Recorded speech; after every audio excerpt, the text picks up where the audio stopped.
Mazda представила в Токио свой первый серийный электромобиль MX-30, построенный на основе модели CX-30. Обычно Mazda обозначает буквами MX спортивные машины, культовый ростер MX-5, модели MX-3 и MX-6 родом из 90-х. Внешний вид бескомпромиссно прост, чтобы отметить его красоту как монолита. Лицо имеет дружелюбное выражение, а оформление салона воплощает образ легкости. Mazda покончила с фирменным крылом, подчеркивающим решетку и фары снизу.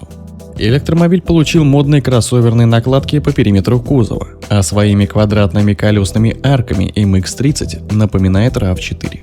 Задние полудвери не оснащаются ручками и выполнены подобно тем, что были у спорткупе RX-8. Они признаны придать самому автомобилю более динамичный и максимально купеобразный спортивный внешний вид и при этом обеспечить пассажирам заднего ряда доступ внутрь салона и наружу, сопоставимый по комфорту с посадкой в обычную четырехдверку. По размерам новобранец повторяет Mazda CX-30. Правда, из-за батареи в днище электрокар выше на 30 мм. Размерный шин 215 на 55 18 дюймов. Шасси конструктивно повторяет Mazda 3. Стойки Макферсон спереди и полузависимая подвеска сзади. Но для электромобиля разработана своя архитектура и Skyactiv со встроенной в силовую структуру кузова литий-ионной тяговой батареей. Компания обещает очень жесткий кузов, а саму машину позиционирует как драйверский электромобиль с задорными ездовыми настройками. На данный момент предполагается, что на европейские рынки это компактное кросс-купе выйдет всего лишь с одним электромотором, установленным на передней оси. Его параметры пока не названы. Однако в описании тестовых прототипов Mazda оперировала показателями в 143 лошадиные силы и 265 ньютон-метров, запас хода в 210 километров при емкости батареи в 35,5 киловатт-часов.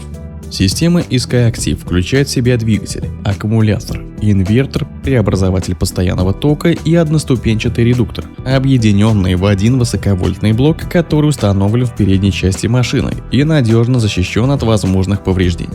Батарея с охлаждением-хладагентом находится под полом.